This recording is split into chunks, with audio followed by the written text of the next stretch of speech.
Désignation de l'abbé Apollinaire Malou Malou à la tête de la CENI, la conférence épiscopale nationale du Congo promet des sanctions canoniques à l'intéressé. Elle l'a dit ce samedi 29 juin au cours de son point de presse. Le ministère de l'enseignement primaire, secondaire et professionnel s'est dit déterminé à renforcer la capacité des élèves sur l'écriture. Il a soumis à une preuve de dictée les élèves de la 5e année en provenance de toutes les 11 provinces de la RDC. 50 magistrats nouvellement recrutés de la ville de Kinshasa ont pris part à un séminaire sur le genre et la justice, question de bien maîtriser les instruments juridiques internationaux tout au long de la pratique de leur métier. Antenne A, le journal, James Katamboa. Excellent week-end à toutes et à tous et merci de vous joindre à nous pour cette session d'information sur la chaîne d'inférence Antenne A. À peine sortis des 4 jours de leur 50e assemblée plénière qui s'était concentrée à une demande au Très-Haut de continuer à bénir leur labeur apostolique pour la gloire de son nom et les saluts du peuple de Dieu confiés à leur sollicitude pastorale. Les évêques ont organisé une conférence de presse ce samedi afin de présenter la quintessence de leur réunion tenue du 24 au 28 juin à la Senko. Patrick Borel-Mukendi, Sylvie Fortuné-Mboula pour le reportage. Tête à tête, c'est samedi dans la salle de conférence de la Senko entre le membre de la conférence épiscopale nationale du Congo et les chevaliers de la plume. L'entretien a tourné autour du rapport de la 50e assemblée plénière dirigée par son éminence le cardinal Laurent Mosengo. Le prince de l'église a soutenu que le choix de l'abbé Apollinaire Malou Malou d'œuvrer au sein de la commission électorale nationale indépendante risque de pousser l'église catholique à appliquer des sanctions canoniques qui s'imposent à son endroit. Les droits canons stipulent cela quand il y a une faute, c'est le supérieur hiérarchique. Quand c'est un abbé, un prêtre diocésain, c'est son évêque. Quand c'est un religieux, c'est supérieur majeur. Ici, la CELCO confie aussi des missions à des individus, à des prêtres, à des laïcs. Pour l'IPCM, l'Institut panafricain Cardinal Martino, c'est la CELCO qui avait confié cette mission à notre frère. Et donc, eu égard à ce problème, la CELCO retire cette mission. Il y a une mission et peut-être nous pouvons regarder les enjeux majeurs. Il s'agit des enjeux majeurs de notre pays, d'une institution qui doit organiser les élections et qui doit être une institution, comme dit un peu le président Obama, une institution forte. En ce qui concerne le concertation nationale, les évêques de la Senko ont demandé au gouvernement congolais de veiller au respect de la Constitution. Les évêques avaient demandé que dans une démarche inclusive, on puisse privilégier le dialogue pour essayer de sortir de la crise qu'avait générée la tenue des élections. Et donc, ayant rencontré son Excellence, Monsieur le Président de la République, les évêques avaient aussi réitéré cette demande. Et encore, dans le mémo de février de cette année, ils avaient encore demandé. Donc, il faut dire que les dialogues, les concertations, en tout cas, sont les bienvenus de la part de l'Église. Enfin, les évêques ont aussi tablé sur la situation tragique de 3 prêtres assomptionnistes et de nombreux autres compatriotes enlevés dans le diocèse de Beni-Butembo dans la province du Nord Kivu. Pour ce faire, le membre de la Senko demande instamment au gouvernement de la République démocratique du Congo de prendre cette situation au sérieux pour identifier les ravisseurs afin de retrouver et libérer tous les otages. Prenons à présent ce communiqué qui nous vient du ministère de l'Intérieur et qui est signé par les ministres Mouyej Manguez. Le ministère de l'Intérieur, Sécurité, Décentralisation et Affaires coutumières informe le public que la commémoration du 53e anniversaire de l'indépendance de la République démocratique du Congo, notre pays, va se dérouler dans la méditation en communion avec nos compatriotes victimes des exactions des forces négatives dans l'est de notre pays. À cet effet, il demande aux responsables des églises de tenir compte de la particularité de cette journée dominicale en priant lors des cultes et messes de ce dimanche 30 juin 2013 en mémoire des martyrs de l'indépendance et des héros nationaux. Quant à la participation des officiels au culte et messe de ce dimanche 30 juin 2013, chacun priera dans l'église de son choix. En rapport justement avec ce 53e anniversaire de l'indépendance de notre pays, notre équipe de reportage composée de Christelle Kaka et Djouzane Belebele a fait circuler son micro pour demander aux Kinois qu'est-ce qu'ils savaient exactement de cette date si historique. Reportage. Ce dimanche 30 juin 2013, les Congolais vont commémorer les 53 ans de l'accession de leur cher et beau pays à l'indépendance. Comparant la RDC à un homme âgé de 53 ans, il y a lieu de dire que ce pays a déjà atteint sa maturité.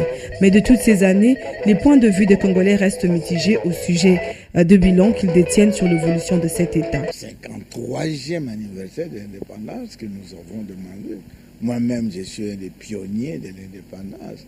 Nous avons demandé l'indépendance immédiate et inconditionnelle.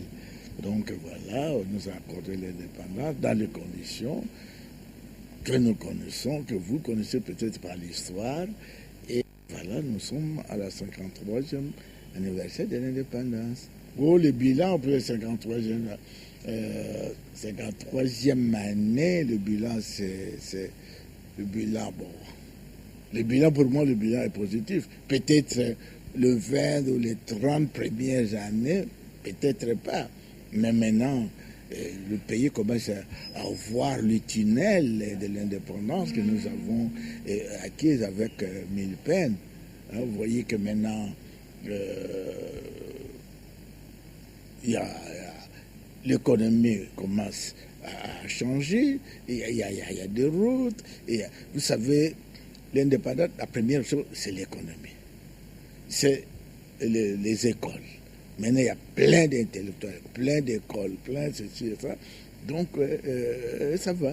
Toutefois, le peuple se souvient de la fameuse phrase du héros national Patrice Emery Lumumba qui disait, et je cite, « L'indépendance du Congo n'est pas un cadeau de la Belgique, mais un droit du peuple congolais ». Fin de citation. Il était question pour le Premier ministre de la RDC de contrecarrer les propos du roi Léopold II, à savoir, ils ont pris mon Congo, mais ils ne savent pas ce que j'y ai fait. Alors, on reste encore un tout petit peu dans ces chapitres consacrés à ce 53e anniversaire de l'indépendance de notre pays pour signaler que le ministère de l'enseignement primaire, secondaire et professionnel a organisé un concours national des dictées hier 28 juin au Grand Hôtel Kinshasa. La province du Sud Kivu est en tête des listes du concours. Ces 4 participants ont été classés parmi les 10 premiers. Les détails dans ce reportage de Dieu Martin Zob Mabiala et Précieux Mangochoya. Pour les 11 provinces de la RDC, 4 élèves de la 5e primaire ont été choisis pour participer à ce concours national de dictée. Il vise à rendre les élèves capables d'écrire correctement les mots, les phrases et les textes à partir des sons écoutés et de placer la ponctuation. Dixit Maker Mwangu. La maîtrise à l'écrit est une compétence nécessaire liée à la pratique de cette langue qui, ainsi que vous le savez, est à la fois la langue officielle de la République démocratique du Congo, de l'enseignement, de la communication et de la culture. La bonne orthographe lexicale et grammaticale d'un texte révèle la bonne formation de son auteur. L'orthographe relève de l'écriture et s'apprend davantage par la pratique de la lecture. Dans la réforme éducative en cours et les cadres de l'enseignement multilingue au niveau de la formation fondamentale, nos élèves apprendront la lecture-écriture à la fois en langue nationale. À l'issue du concours, a eu la meilleure note Sahar Balekage. La province du Sud Kivu est venue en tête du concours car ces 4 participants ont été classés parmi les 10 premiers. Parmi les prix leur offerts figurent un kit scolaire, des dictionnaires et une bourse de $500 américains qu'ils auront chaque année jusqu'à la fin de leur cursus scolaire. L'année prochaine, il est prévu la réhabilitation des écoles pour améliorer l'environnement de l'apprentissage et la qualité de l'enseignement. Pour clore ces dossiers consacrés à l'indépendance de notre pays, prenons Ce message de vœux qui nous vient du président du CESAC, Abbé Jean Bosco Baala Okwi-Balé. Il dit exactement ceci. À l'occasion du 53e anniversaire de l'accession de notre pays à l'indépendance, le président du Conseil supérieur de l'audiovisuel et de la communication souhaite une joyeuse fête à son Excellence, M. Joseph Kabila Kabange, président de la République et chef de l'État, aux honorables présidents des deux chambres du Parlement, aux honorables sénateurs et députés, à son Excellence, Messieurs les Premiers ministres, à leurs Excellences, Mesdames et Messieurs les membres du gouvernement de la République, à la presse congolaise, ainsi qu'au peuple congolais dans son ensemble. Autre chose à présent, les bureaux genre de la MONUSCO en collaboration avec AFEMAC a organisé ce samedi 29 juin à ITEX de MONUSCO un séminaire sur le genre et la justice en faveur des 50 magistrats nouvellement recrutés de la ville-province de Kinshasa. Question pour les participants de se familiariser aux instruments juridiques internationaux dans la pratique judiciaire. Mami Tambou et Jouzane Belebele. Malgré la ratification par la République démocratique du Congo des traités internationaux comme la Convention sur l'élimination de toutes les formes de discrimination à l'égard de femmes et la résolution 1325 du Conseil de sécurité de l'ONU, un constat amer se pose sur le plan pratique en RDC. La conseillère en genre de la MONUSCO en a épinglé. Les insuffisances et les lacunes qui existent encore dans le domaine de la protection juridique et sociale de la femme congolaise, et particulièrement dans celui de sa représentation en position de prise de décision. Un autre constat négatif a été fait concernant l'accès de la femme congolaise en justice par l'Association de femmes magistrats de la RDC. Elle est en outre confrontée aux difficultés liées à l'ignorance de ses propres droits et des lois de procédure devant les cours et tribunaux.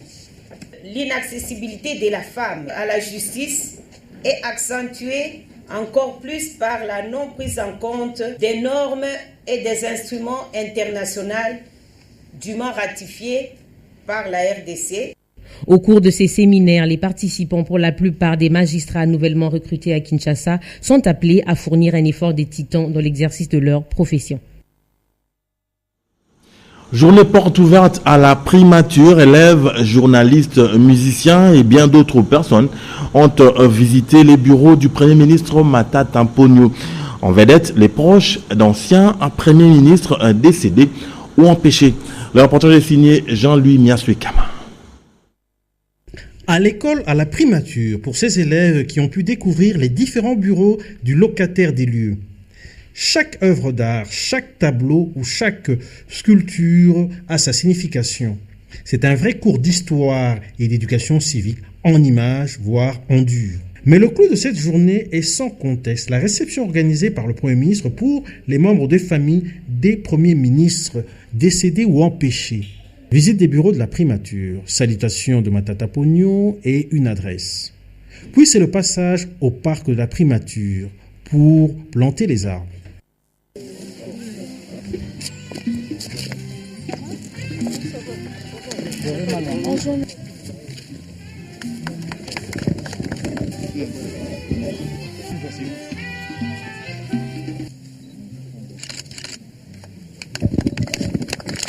Impression de quelques proches d'anciens premiers ministres. D'abord, je voudrais féliciter Monsieur le Premier ministre et le remercier de la considération et de l'honneur qu'il donne d'abord aux anciens premiers ministres, mais aussi à leurs familles, ceux qui sont décédés, à leurs familles. Et il y a beaucoup de symbolisme dans la journée d'aujourd'hui, dans ce que le Premier ministre a fait, en nous invitant, toutes tendances confondues s'il y a des tendances, et toute époque confondue s'il y a des époques. C'est un geste hautement louable pour la nation, pour ces hommes-là qui ont donné de leur vie pour notre grand pays et qui symbolisent l'unité nationale.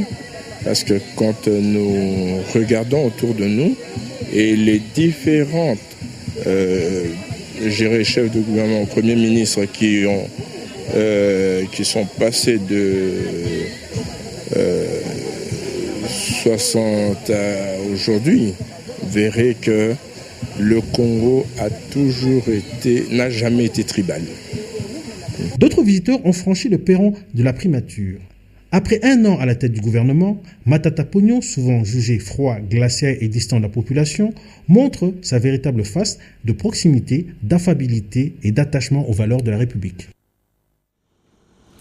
La cour militaire de Kinshasa-Gombe a suivi ce jeudi 27 juin 2013 les aveux du prévenu Kibula Limengo sur le rôle qu'il a joué au mouvement insurrectionnel et à l'attaque de la résidence du chef de l'État le 27 février 2011.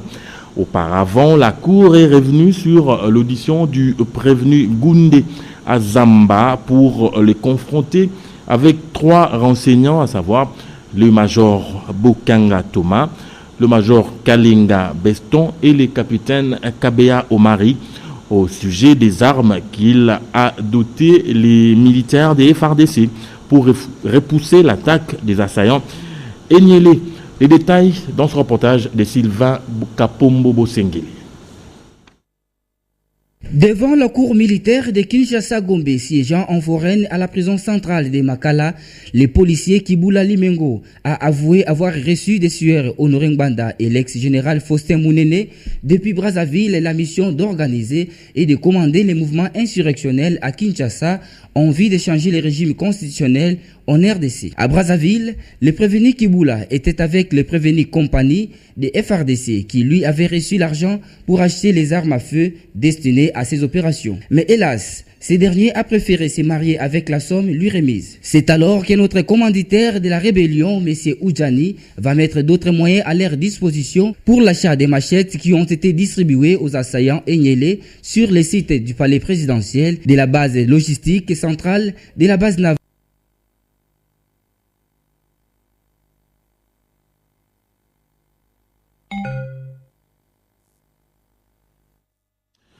Toutes nos excuses pour cette brusque interruption.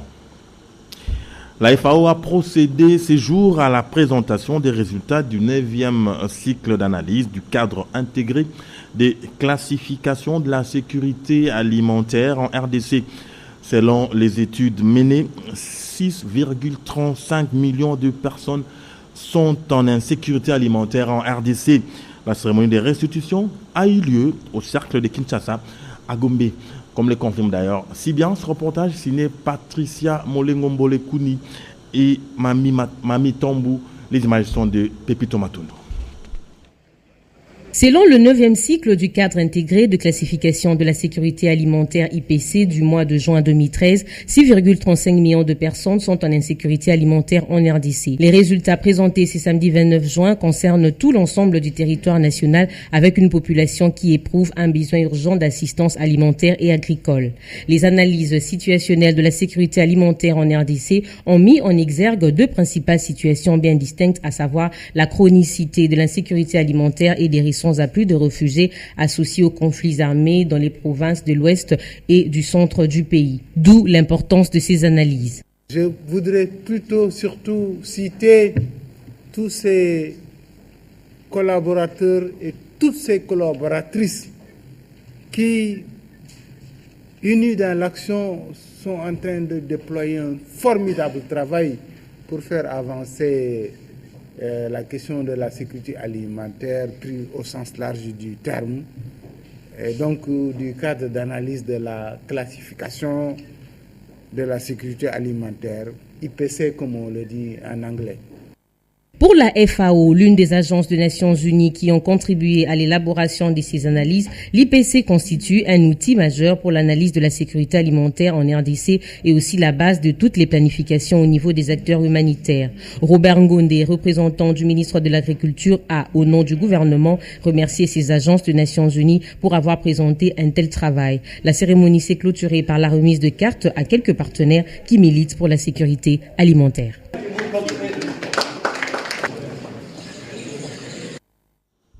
Absence de l'énergie électrique dans la capitale, c'est un problème devenu presque habituel. Le quartier Kimbangu dans la commune de Kalamou n'est pas du tout pour autant épargné par des coupures intempestives. Cette situation déplorable connue par les autorités de la SNEL crée tous les jours des désagréments au sein des ménages quinois. Sur plutôt ce reportage d'Isabelle Toumba, Sylvie Fortuné Mboula, sous les images de Djouzen Belebele.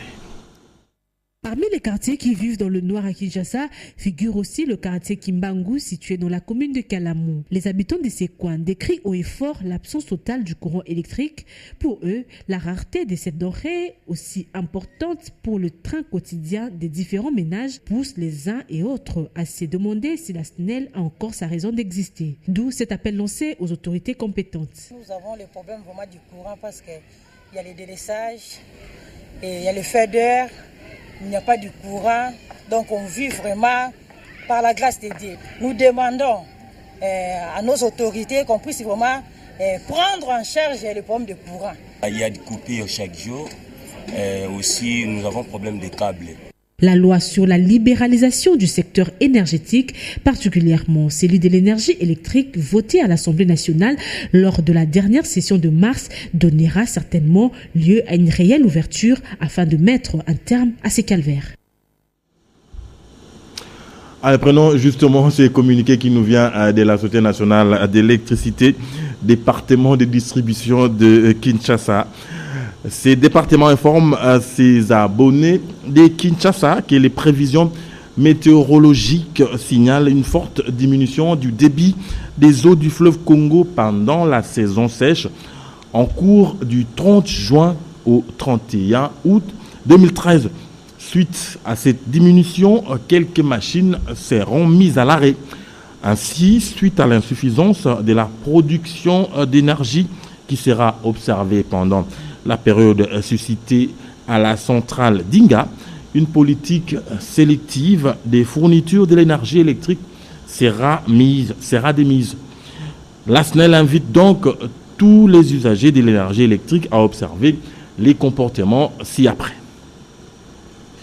Éteindre les lampes pendant la journée et n'utiliser que les lampes économiques. N'utiliser que les fours à pain, postes à souder, moulins, moteurs électriques, boulangerie, que pendant les heures creuses, c'est-à-dire de 5h à 9h et de 21h à 5h.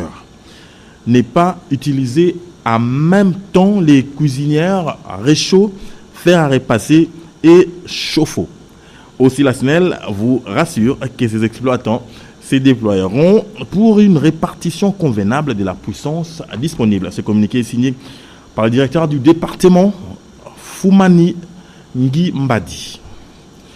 Prenons à présent cette information sportive. Ils nous reviennent d'Ho Chi Minh Ville au Vietnam, où ils ont pris part au 9e championnat du monde francophone de taekwondo.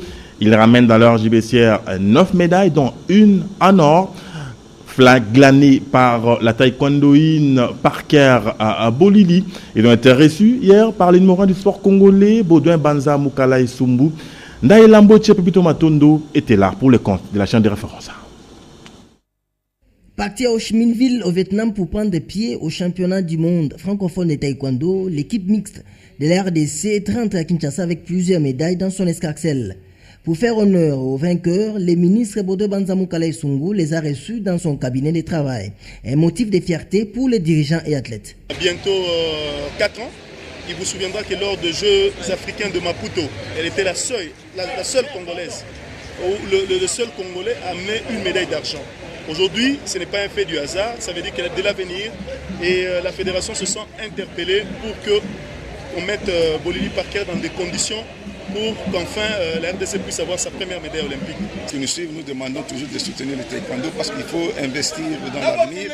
Nous aussi, tant que nous préparons le championnat du monde de taekwondo qui sera bientôt au mois de juillet, nous espérons que nous aurons 2 médailles si on soutient l'équipe de préparation locale. Depuis un certain temps, le taekwondo congolais ramène pas mal de médailles et fait honneur à la RDC.